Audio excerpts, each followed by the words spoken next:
오늘 우리 K 증시는 미국 대선 실시간 개표 결과에서 트럼프가 우세하다는 소식이 들어오면서 완전히 싸매고 그냥 알아 누워버렸습니다. 아니 지금 미국 대선이 끝난 것도 아니고 그 다음에 지난주 내일 뉴스에서 그리고 어제 라이브까지 제가 계속 얘기했죠. 정작 월가에서는 이번 대선에서 트럼프 해리스 딱 그 둘 중에 한 사람이 누가 이기느냐 보다 상하원 의석 배분이 더 중요하다. 그러니까 우리라도 일희일비 좀 하지 말자고 미리 제가 수도 없이 얘기했잖아요. 하여간 간밤 미국 증시는 전트 후해. 이거는 전반에는 트럼프 우세, 후반에는 해리스 우세.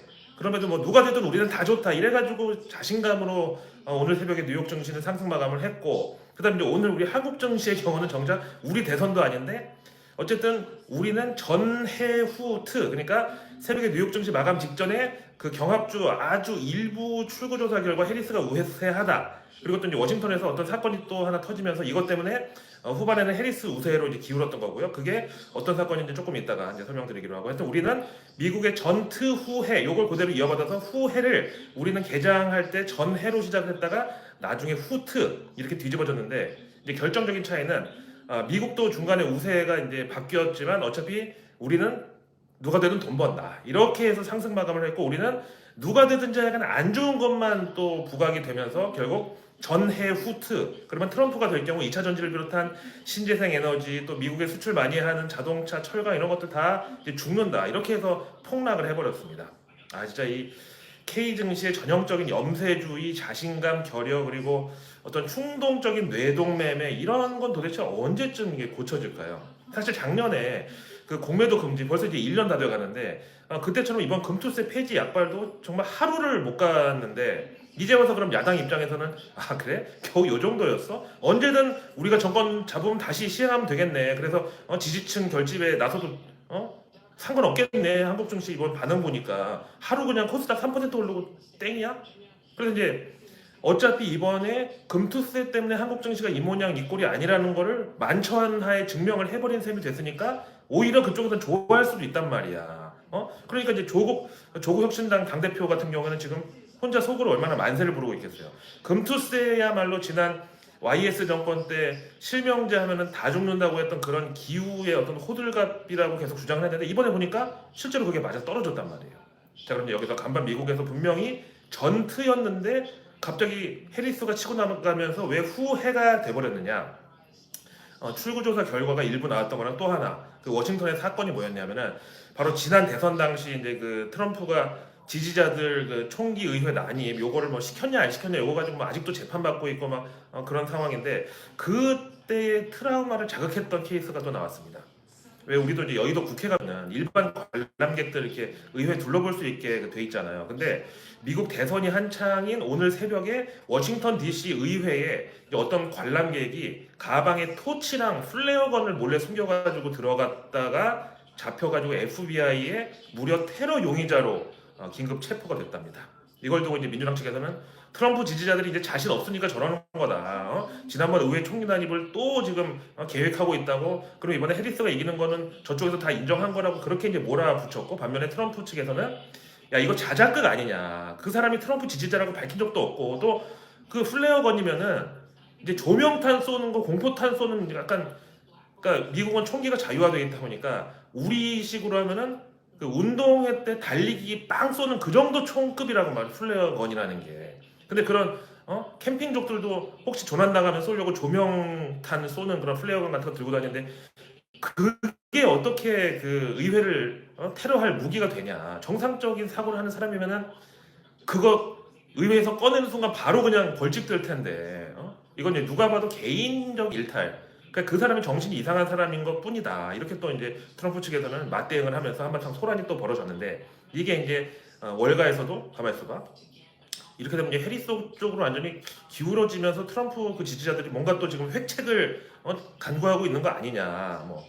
아무래도 트럼프가 질 것 같으니까 지금 저런 것도 또 나온 거 아니냐. 이미 해리스가 된 거나 마찬가지야. 이런 식의 이제 반응이 나오면서 뉴욕 증시는 전투 후 해였고, 그럼에도 어쨌든 상승 마감을 했다. 러나 반갑습니다. 지금 보시다시피 미국에서는 개표 방송 막 우리 종편 때처럼 막 온갖 전문가들 다 튀어나와가지고 지금 막 난립니다. 저도 실시간으로 여러분들과 함께 보고 있습니다. 저는 현재 미국령인 괌에 와 있는데 정말 여기 사람들은 이번 미국 대선에 전혀 관심이 없고요. 그냥 길에는 go vote 가서 얼른 투표하세요. 뭐 이런 표말 같은 거 붙어 있는데 그것도 아무 관심조차 없어. 그냥 TV에서 하도 저렇게 막 트럼프냐 해리스냐 막 매일매일 특집 방송 대담 프로 이런 걸 하다 보니까 그냥 다들 알고는 있는데 그렇다고 뭐 자기들끼리 누구 지지한다고 서로 논쟁을 하거나 아니면 우리 가끔 신문에 나온 것처럼 뭐 술자리에서 그거 가지고 무슨 칼부림으로 뭐 그런 게 없어. 뭐 여기는 휴양지고 관광지라서 그런 거 아니냐고요? 아니 우리나라는 그런 북옥 하와이나 덕구 온천 이런 데라고 해서 대선 때 사람들이 관심이 없어? 그건 아니잖아요. 하여튼 그래서 결론은 뭐다? 우리끼리는 싸울 필요가 없다. 그다음에 이제 어제 내일 뉴스에서 미리 전해드렸던 미국의 사이버 보안 대장주 팔란티어가 어제 뉴욕 증시 마감 후에 실적 호조를 발표했고요. 그래서 애프터마켓에서 급등으로 화답을 했는데 또 하루 지나서 본장에서도 무려 24%가 올라가지고 사상 최고치를 갈아치웠고요. 그래서 이제 이걸 또 현재 월가에서는 뭐 지금 이제 시기가 시기이니만큼 이 팔란티어가 그 낸시 펠로시 하원 의장을 비롯해서 미국 민주당 의원들이 많이 보유한 종목이기도 하고 또 이제 이걸 해리스 관련주라고 볼 수가 있어서 이렇게 오르는 거다. 그래서 결국 지금 월가가 해리스 승리를 예측하고 있다고 이것만 해도 또 오늘 새벽 상황인데 만약에 이것 때문에 팔란티어가 오른 거라면 오늘 밤에 바로 또 그냥 오바이트 해야지. 하여튼 뭐 누군가가 그렇게 갖다 붙인 거예요. 근데 이제 제가 보기에는 이 팔란티어야말로 뭐 해리스 관련주든 뭐 낸시 펠로시든 뭐 트럼프든 뭐든 다 떠나서 진짜 그 비트코인처럼 누가 대통령 되든 다 수혜다라고 봐요. 이런 어떤 팔방미인격의 종목 가운데 하나인데 일단 해리스의 경우는 이번에 대통령 자리에 앉으면 본인의 어떤 정치적인 약점들을 커버하기 위해서 또 민주당 내 지지층을 다시 이제 결집시키기 위해서라도 당연히 어떤 서민들의 복지와 보조금 확대 같은데 이제 강하게 드라이브를 걸 예정인데 그럼 이제 당연히 미국 재정 적자가 안 그래도 높은데 미국의 재정 적자를 잘 컨트롤하기 위해서는 이제 우리로 치면은 어떤 제2의 통화 수단 그게 이제 지역 화폐 같은 어떤 그래서 경제학적으로 얘기하면 무담보증권 그런 개념으로 이 가상화폐를 활용할 가능성이 이제 높다고 보는 거고 이건 진짜로 트럼프가 그 아예 공약급으로 갖다 말한 게 있는데 이 가상화폐를 미 국채하고 연동해서 발행하는 식으로 거의 그렇게 공식적인 어떤 결제 수단으로 도입하겠다고까지 트럼프가 했었는데 해리스라고 그런 아이디어를 굳이 버릴 만한 지금 상황이 아니에요 미국이. 그래서 이제 이건 우리로 치면은 가상화폐를 일종의 뭐 결제 포인트 개념으로 이제 쓰자는 건데 그 포인트를 또 거래하는 그 시장도 형성돼 있잖아. 이제 그래서 미 국채 금리에다가 가상화폐의 가격을 연동시킨다 뭐 이런 아이디어가 이제 나왔었어요. 그래서 이제 해리스도 당연히 이제 뭐 이런 데 대해서는 뭐 굳이 거리를 둘 필요가 없고 그다음에 이제 또 결정적으로 트럼프가 대통령이 되면 SEC 그 미국의 증권거래위원회 의장으로 지명할 사람이 누구다라고 이제 월스트리트 저널이 아예 그냥 사람을 찍었는데 이름이 헤스터 피어스라고 별명이 크립토맘 그러니까 우리말로 가상화폐의 어머니야 이렇게 불리는 사람입니다. 특히 이제 가상화폐 규제에 대해서는 이제는 혁신으로 방향을 틀어야 될 때가 왔다. 아무리 미국이 기축통화국이지만 가상화폐에 대해서 정말 꼰대 같은 그런 입장만 고수하는 거는 결국 미국의 가축통화라네 죄송합니다. 근데 지금 미국 땅에서 이거 잡혀가. 미국의 기축통화국으로서의 위상을 오히려 더 떨어뜨리는 거다. 그런 가상화폐에 대한 꼰대 같은 스탠스를 빨리 바꿔야 된다. 이렇게까지 이제 주장을 하는 분이죠. 하여튼 근데 비트코인의 경우는 간밤 누가 돼도 이제 이득이라고 미국 투표 시작과 동시에 급등을 했다가 갑자기 또 이거는 트럼프 세가 더 크다. 그래서 한 번 또 상승폭을 확 올렸는데 그러다 중간에 갑자기 앞에 말씀드린 전트 후회로 이제 뒤에 해리스가 다시 우세하는 걸로 뒤집어졌죠. 그래서 또 앞에 말한 그 의회 그 관람객 뭐 테러 용의자 체포 이제 그 소식에 갑자기 비트코인 가격이 뭐 차익 시전을 급하게 한 것도 있고 하여튼 뭐 엄청나게 막 많은 단타꾼들이 이제 몰려들었으니까요 간밤에. 뭐 뉴욕 증시뿐만 아니라 코인은 뭐 24시간 뭐 다 거래니까. 하여튼 그래서 그때 한번 와장창 무너졌는데 오늘 우리 개장하자마자 비트코인이 다시 반등을 꿈틀꿈틀하면서 야 이거 비트코인은 거짓말을 하지 않는다. 이거 보면 다시 트럼프가 뒤집을 가능성이 있다고 했는데 진짜로 장중에 한국 증시 꼬꾸라지면서 이 비트코인의 기적의 반등쇼가 나타났습니다. 그래서 이제 이게 우리 K 증시 전해 후트에 대한 반응 내지는 약간 예지몽처럼 미리 비트코인에서 반응이 나왔다는 게 참 대단한 것 같아요. 그다음 이제 간밤 미국에서 정작 트럼프가 대주주인 트루스 소셜 그 주식은 이제 대선 투표 시작하자마자 급등했다가 갑자기 장 막판에 다시 급락을 해서 이거야말로 그대로 전투 후회를 따랐는데, 근데 또 이상한 거는 테슬라의 경우 이번에 어쨌든 트럼프가 승리를 한다, 뭐 어데트 이런 자신감을 바탕으로 개장 초반 한 10% 급등했다가 결국 장 후반에는 상승폭이 갑자기 뚝 떨어졌지만 그래도 3% 넘게 상승을 했는데, 지금 이렇게 월가도 완전히 뭐 눈치 게임에 골몰하고 있는 상황입니다. 왜? 지금 우리 K증시 상황을 보면은 미국은 전투 후회, 그리고 다시 전트로 오늘 밤에 이제 뒤집어질 거라서 당장 오늘 뉴욕 증시 열리자마자 바로 오늘 새벽 마감하고 또 완전 정반대로 돼버린다고. 그래서 이제 트루스 소셜은 이제 또 다시 이제 막 대문자 위주로 막 급등 나오고 이제 저 테슬라도 마찬가지고, 그다음에 간밤에 해리스 수혜주라고 올랐던 뭐 그 낙태하고 마리화나 이런 것들이 이제 다시 이제 막 꼬꾸라지고 이 천지가 또 개벽을 지금 할 상황입니다. 하여튼 그 테슬라의 일론 머스크는 트럼프와 함께 이번 선거의 개표 방송을 지켜본다 이렇게 본인 트위터에다가 올렸습니다. 거의 예전 우리 그 이명박 대통령 시절의 김웅국하고 그 정도 사이 아닙니까, 이 정도면? 근데 사실 펀더멘탈리 생각해 보면 트럼프의 트루스 소셜이 그 일론 머스크의 트위터랑 같은 업계에 있는 경쟁자인데, 트럼프가 대통령 되면 일론 머스크가 도대체 어떤 수혜를 보게 된다는 건지 아직 명확하지도 않고, 거기다가 전기차는 트럼프가 이번에 이제 대통령이 되면은 분명히 그 본인의 지지 세력인 러스트벨트, 그리고 이제 경합주 미시간 같은 데는 디트로이트를 끼고 있는 도시인데, 거기서 만약에 트럼프가 이겼다는 걸로 나오면은 그 사람들이 바라는 바를 충족시켜주기 위해서 당연히 전기차를 또 탄압을 할 텐데, 아니 도대체 트위터든 테슬라든 그다음에 뭐 스페이스 S 같은 경우도 이거 뭐 트럼프가 사실은 특별히 바이든보다 더 키워줄 리가 없을 것 같고, 어쨌든 왜 도대체 일론 머스크가 저렇게 트럼프한테 목을 매는지 이제 여기에 대해서는 워싱턴에서 아무래도 일론 머스크가 정계에 진출을 할 것 같다고 보고 있어요. 아니 물론 그렇다고 대통령은 아니죠. 왜냐면 미국에서 그 출생한 사람만이 미국 대통령 출마 자격이 주어지는 그 헌법에 있어요, 이거는. 근데 이제 일론 머스크는 아시다시피 남아공 이민자로 태어나가지고 다 커서, 그러니까 성인 돼서 미국으로 이제 그 이민을 왔는데, 그거에 대해서 뭐 병역 면탈의 어떤 목적이다 뭐 스티븐 유다 뭐 약간 이런 얘기도 있는데, 어쨌든 그래서 일론 머스크가 대통령 선거 출마는 미국에서 못할지 몰라도 다른 뭐 트럼프 행정부에 참여하는 그런 역할은 충분히 이제 가능한 거죠. 근데 이제 실리콘밸리에서 이 일론 머스크는 원래 약간 일봉, 그러니까 이제 좀 심각할 정도의 718로 통하는 인물이고요. 그래서 이제 테슬라에 들어가는 배터리도 뭐 당연히 기술력도 감안을 한 거지만, 처음에 이제 일본 파나소닉하고 제일 처음에 협력 관계를 맺었고, 그러다가 이제 공급선 다변화를 한답시고 중국 CATL 그리고 우리 LG 에너지 솔루션도 같이 끌어들인 건데, 뭐 이것도 좀 복잡한 역학 관계가 들어있는 게, 사실 미국에서 가장 많은 차량을 판매하는 브랜드는 도요타거든요. 근데 이제 여기도 지금까지 이제 하이브리드만 팔았는데 그거 말고 곧 순수 전기차를 출시할 계획인데, 아무래도 여기 이제 파나소닉 그 배터리가 도요타에 또 들어간다. 왜냐면 이제 전기차 배터리에 지금 거의 원탑 퀄리티는 파나소닉이 맞거든요. 물론 이제 시장 점유율은 CATL이 더 큰데, 일단 뭐 도요타 입장이든 어디든 간에 일단은 완성차 메이커가 처음으로 전기차를 출시하는 마당에 가장 품질이 확실한 데랑 맺고 싶겠지. 그게 이제 파나소닉이란 말이죠. 근데 그럴 경우에 그러면 이제 도요타하고 테슬라의 또 관계는 어떻게 되는 겁니까? 예를 들면 맥도날드랑 이제 버거킹이랑 햄버거 패티를 같은 데서 공급받는 상황이야. 근데 테슬라가 버거킹이면은 그 햄버거 패티 제조업자랑 맥도날드 사장은 같은 고향 사람이라고. 그러면 조금 그 버거킹에서는 야 이거 리스크로 느낄 수도 있죠. 우리를 혹시라도 햄버거 패티를 좀 작은 걸 주지 않나 막 이런 식으로. 아니면 어느 날 갑자기 저 둘이 동양 출신이라고 나를 뒤통수 까면 어떡하죠? 이런 좀 리스크는 있죠.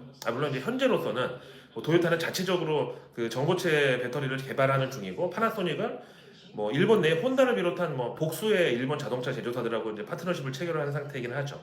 그러면서도 미국 내 공장을 또 추가 건설하면서 파나소닉도 지금 확장 전략을 계속 그 진행 중인데, 그러면서 이제 일본 내에서도 2030년까지 배터리 생산 능력을 현재 2배 수준으로 끌어올리겠다고 지금 발표를 했습니다. 자, 근데 지난번에 도요타 회장이 한국에 와가지고 우리나라 기업인들, 특히 이제 현대차 정의선 회장이랑 뭔가 긴밀한 그 논의를 하고 돌아갔다는데, 이거는 이미 그 전주 내일뉴스에서 미리 전해드린 대로 현대차랑 도요타가 그 AI 파트너십을 구축하기로 이제 공식 발표를 하고 나서 이제 오너들끼리 만나가지고 진짜 으쌰으쌰 뭐 의기투합을 한 걸로 보고요. 저는 그래서 일단 뭐 자동차의 AI라고 하면은 가장 직관적으로 생각할 수 있는 게 자율주행인데 결국 이게 뭐 로보택시까지 다 포함하는 거죠. 근데 이 시장도 이제 미국, 중국 이렇게 양분하고 있고 그다음에 한국과 일본은 약간 서드 파티 정도로 이제 갈려 있는데 아무래도 지금 미국하고 중국이 워낙에 이제 피 터지게 싸우고 또 경쟁적으로 치고 나가다 보니까 한국과 일본은 아무래도 뭉치는 게 협력 관계로 같이 대응하는 게 낫다는 식으로 이제 방향을 잡은 것 같아요. 제가 봤을 때는. 근데 이제 저는 한 가지 좀 이해는 안 되는 게 중국 자율주행 기술이 현재 비아디 같은 데는 레벨 3.5 그러니까 레벨 3과 4 사이 정도의 기술까지 완성이 됐다는데 아시다시피 이제 레벨 3은 운전자가 최소한의 개입만 필요한 거. 그러니까 뭐 시동 걸고 그다음에 이제 뭐 정체 구간 이런 데서는 직접 핸들도 잡고 아니면 뭐 여기 막히니까 돌아가자고 할 때 뭐 샛길 이런 건 뭐 운전자가 약간 수정하든지 뭐 요 정도가 이제 3고 그 다음에 이제 레벨 4 이 레벨 4단계는 운전자의 개입이 전혀 필요 없는 단계. 이게 바로 이제 로보택시 기술이에요. 그러니까 내 차가 지 혼자 운전하고 길에 돌아다니다가 손님이 이제 호출한 데 가서 손님 태워가지고 목적지에 데려다주고 손님한테 돈까지 받는 이거란 말이죠. 근데 중국 비아디가 도대체 뭔 수로 지금 그 레벨 4의 직전 단계에 3.5까지 갔냐. 여기 반드시 엔비디아 칩이 들어갔거든요. 근데 지난 바이든 정부에서 미친 듯이 대중 반도체 수출 규제에 막 잡아 돌렸는데 엔비디아가 이런 식으로 뒤통수를 깠다? 게다가 AI 칩이라는 어떤 첨단 반도체를 더군다나 중국 자동차 업계에다가 이렇게 대놓고 보란 듯이 팔아먹고도 지금 무사한 지금 상황이 왜냐? 도대체 그 비결이 뭐냐? 특히 지금 이제 엔비디아 AI 칩은 미국에서도 정말 없어서 못 팔 정도로 빅테크들 뭐 그 마이크로소프트 이런 데서도 선 주문하고 막 난리일 정도로 좀 수급이 딸린다고 하잖아요. 그래서 이제 지난 그 SK AI 포럼에서도 그 젠슨 왕이 HBM 좀 한 6개월 정도 미리 납품 땡겨달라고 뭐 약간 앙탈 막 부린 그런 영상도 공개가 됐었잖아요.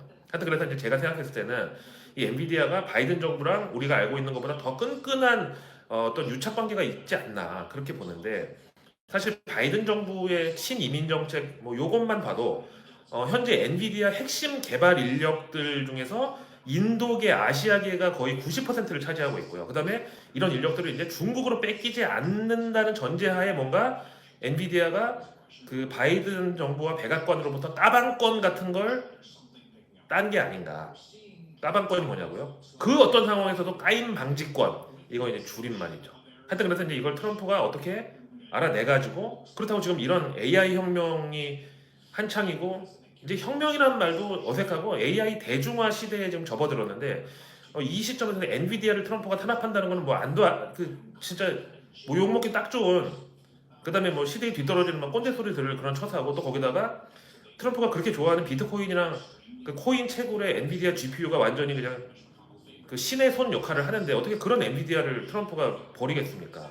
근데 또 그렇다고 트럼프 입장에서 엔비디아를 바이든 정권에서 준 까방권을 그대로 인정을 해준다. 그래서 건드리지 못한다고 그렇게 하기에는 그 엔비디아랑 사실 공동 운명체급인 대만 TSMC 그리고 그 대만을 바라보는 트럼프의 심정은 아우 이게 진짜 너무나 구미가 당기는 먹잇감이거든. 당장 방위비도 그렇고 관세도 그렇고 하여간 지금보다 뜯어낼 게 훨씬 더 많은 정말 물반 고기반의 그런 시장이 대만이란 말이죠. 자 이런 상황에서 지금 워싱턴과 여의도에 동시에 도는 찌라시가 뭐냐면은 왜 월가와 여의도가 아니라 워싱턴과 여의도냐 바로 SK 하이닉스가 미국 인텔 인수전에 뛰어들어가지고 대만 TSMC를 압박할 계획이라는 이 후문이라고 합시다. 찌라시는 좀 표현이 그러니까. 근데 이게 만약에 진짜 정론지에 뜨거나 아니면은 SK 하이닉스 내부 소스를 인용해서 아직은 정해진 바가 없습니다만 현재 검토 중인 걸로 알고 있습니다. 이 정도 워딩만 나와도 이제는 SK 하이닉스 뭐 20만 닉스는 뭐 우습고 이제 뭐 바로 그날로 이제 주가 급등하고 막 국뽕에다가 해간 난리가 날 이슈인데 근데 여기서 중요한 거는 SK 하이닉스가 이제 인텔 인수하려면 그 돈은 어디서 마련을 한다? 그렇죠. 바로 HBM을 분리해서 물적 분할한 다음에 상장시키는 게 반드시 전제 조건이 될 것이다 이거죠.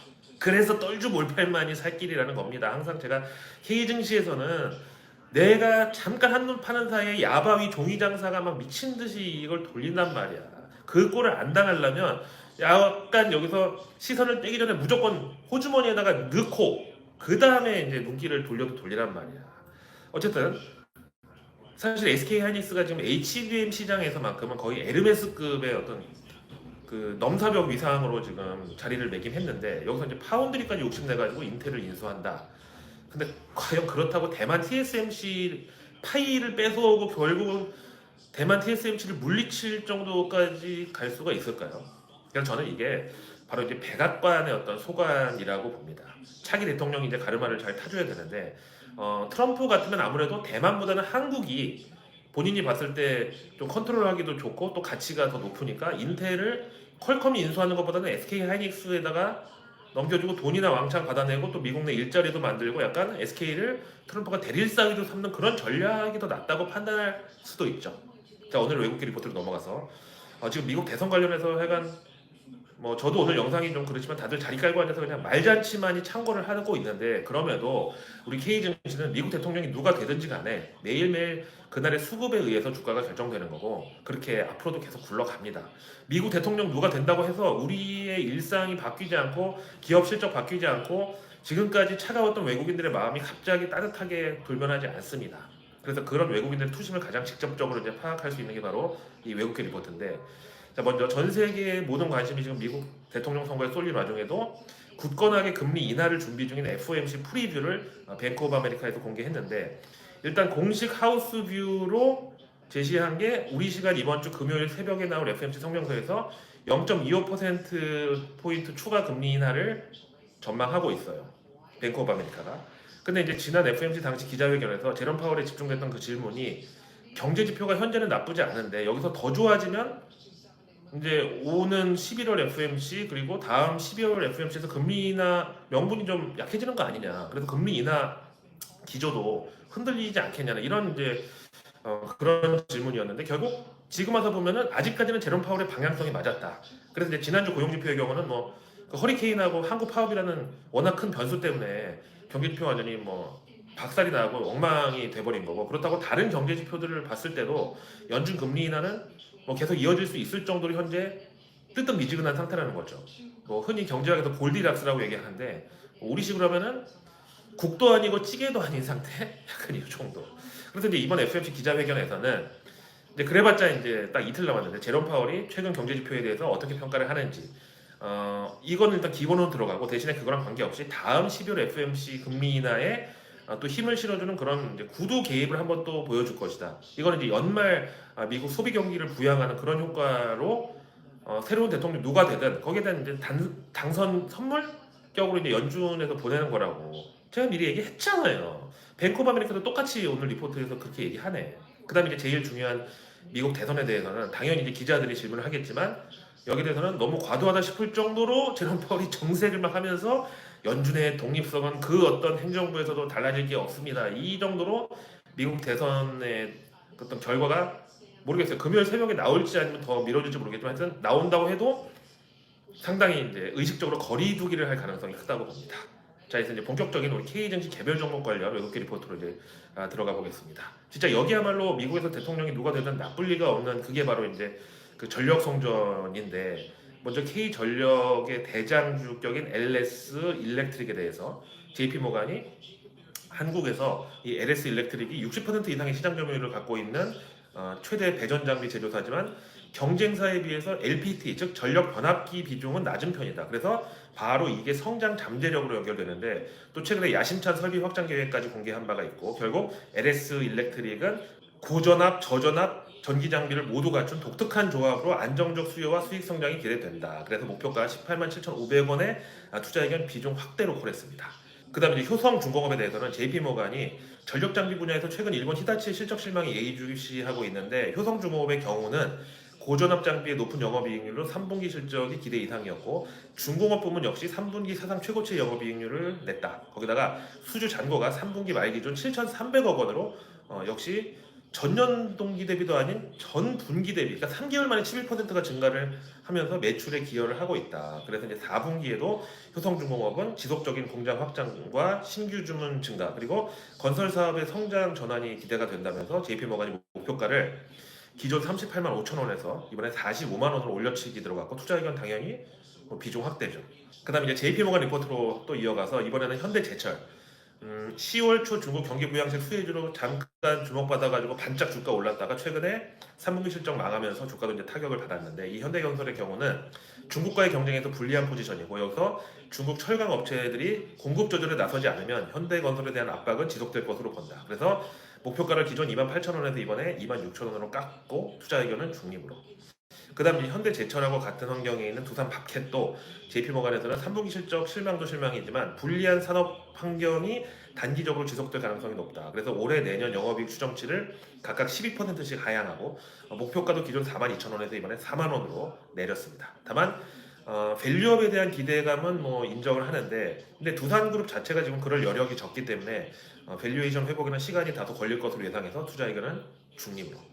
자, 오늘 JP모간이 아주 열일하는데요. 이번에는 아모레퍼시픽 3분기 실적은 비록 서프라이즈급으로 잘 나왔지만 여기에 대한 JP모간의 평가는 부정적이라고 하네요. 그 이유는 이번 실적이 중국에서의 손실 축소 전적으로 그 덕분이었는데 정작 아모레퍼시픽 주가의 영향력이 큰 코스알엑스 판매 성장률이 8%로 둔화되면서 실망스럽게 나왔고 연간 가이던스 역시 30% 내려갔다. 그래서 목표가를 기존 11만 원에서 이번에 9만 9천 원으로 후려치고 투자 의견은 비중 축소로 콜했습니다. 그 다음에 이번에 모간 스탠리에서 호텔 신라에 대한 분석을 내놨는데 최근 국내 매출은 지속적으로 감소하는 추세인데 공항 쪽 매출, 면세점 이쪽이 전년 동기 대비 24% 많이 늘었네요. 이 정도면. 근데 요걸로는 호텔 신라 실적을 반전시키기에 역부족이라고 판단해서 목표가 5만 원에 비중 축소로 콜했습니다. 와 이제 또 뭐 모텔 신라니 신라장이니 그 소리 나오겠네요. 하여튼 5만 원 이게 묘한 숫자거든. 이게 이제 중저가 호텔 가면은 자, 그 다음에 사실상 외국계 리포트에 이제 처음 등장한 종목인데 고영이라고 여기 이제 반도체 장비 회사고 세계 최초로 그 PCB를 3D로 측정 검사하는 그 장비하고 솔루션 구축했다고 막 한때 화제였는데 그러다 이번 3분기 실적이 완전히 엉망진창되면서 적자 전환됐죠. 그래서 이 와중에 영국계 사모펀드 그 베일리 기포드에서 여기 지분 5% 이상 확보했다고 공시를 냈는데 과연 여기는 왜 지금 이 고영 지분을 확대했을까? 현재 묘한 기류가 형성되고 있죠. 근데 이번에 CLSA 증권이 이 고영에 대해서 3분기 실적이 망한 거는 높은 R&D 비용에도 불구하고 IT 수요 약화, 계절적 요인 그리고 거시경제의 역풍을 맞았기 때문이라고. 근데 요 셋 다 당장 4분기에 반전의 기미가 보이지 않기 때문에 목표가를 기존 12,000원에서 8,000원으로 후려치고 투자 의견은 언더퍼폼 즉 시장 수익률 하회로 콜했습니다. 그래서 내일 뉴스는 내일 보면 너무너무 늦습니다. 구독과 알림 설정 그리고 주변에 소중한 분들께 이 내일 뉴스 미리 보기를 공유해주세요. 그럼 제가 아직 나오지 않은 오늘 뉴스도 아닌 내일의 뉴스를 매일 전 여러분들의 안방으로 직접 배달갑니다. 저는 내일 뉴스도 전해드리지만 실시간 뉴스가 필요할 때는 항상 라이브로 여러분들께 가장 발빠른 분석과 정보를 제공해드리고 있습니다. 자, 내일은 벌써 이제 이번 주도 후반으로 접어드는데 이 미국 대선 때문에 우리까지 괜히 지금 정신머리가 없고 또 왜 도대체 미국 대선을 하는데 한국 증시가 나자빠졌는지 모르겠는데 생각해보세요. 이제 4년 전에 바이든이 뜻밖의 승리를 거둬서 미국 대통령이 됐을 때 그때 이제 우리한테 안 좋은 점 위주로 나왔던 거 생각해보면 지금 그대로 됐나요? 중간에 코로나 터지면서 모든 변수가 다 뒤집어졌고 오히려 한국 정치 코스피 막 3,300 넘어가고 막 동학개미 운동에 뭐해 그런 거는 미국 대선하고 아무 상관이 없는데 왜 오늘 정작 우리가 알아놓냐고. 하여튼 내일은 이제 목요일 11월 7일입니다 벌써. 미국 대선 결과에 윤곽이랑 FOMC 사이에서 또 이제 K증시 외국인들이 얼마나 우리에게 또 서운하게도 참 니네 위험자산이라서 피할 거야 이렇게 눈을 흘길지 이게 관건이고 그다음 내일 이제 목요일 우리 정부는 유망 의료기기 기업의 투자 유치 촉진 이 발표를 예정하고 있는데 이거는 이제 K바이오에서 송도 백신허브 그 이제 테마주들이 해당되겠고 그다음에 이제 블랙 프라이데이랑 광군절이 또 다가오니까 정부에서 안전한 해외 직구를 위한 대국민 캠페인을 여는데 이건 이제 그만큼 이제 국내 유통업체들이 해외 직구 때문에 곡소리가 나게 생겼다는 뜻이죠. 그다음 이제 내일 전기 2륜차 보급 확대를 위한 업무 협약을 정부가 환경부와 공동으로 주최합니다. 전기 2륜차 그 전기 오토바이죠. 그다음 내일 이제 환경부는 물환경보전법 시행규칙 개정 이걸 앞두고 있는데 뭐 증시에서는 하수 처리 관련주들. 그다음에 내일 농식품부는 저탄소 농산물 유통 물량 확대 MOU 체결 및 소비 촉진 행사 추진. 요 보도 자료가 나올 건데 내일 이거는 이제 스마트팜하고 친환경 비료 이게 이제 증시 테마죠. 그다음에 이제 정부 이벤트는 과기부가 미래 융합 보안 세미나를 열고 다음에 해외 이벤트는 내일 소니가 PS5 프로를 정식 출시할 예정입니다. 다음 내일 경제 지표는 9월 국제 수지하고 2024 가구 주택 기초조사 실시, 다음 다문화 인구 동태 통계 이것도 공개가 됩니다. 역시 뭐 1인 가구 증가, 그다음에 다문화 가정 증가 뭐 이런 추세가 더 강화되는 걸로 나오겠죠. 그다음에 이제 내일 11월 7일 목요일 증시 일정은 토모 큐브가 코스닥 상장일이고, 그다음에 이제 에스캠, 위츠, MOT 이 세 개는 공모전 약약 돌입합니다. 그리고 내일 우리 K 증시도 실적 발표가 거의 그 정점을 돌입합니다.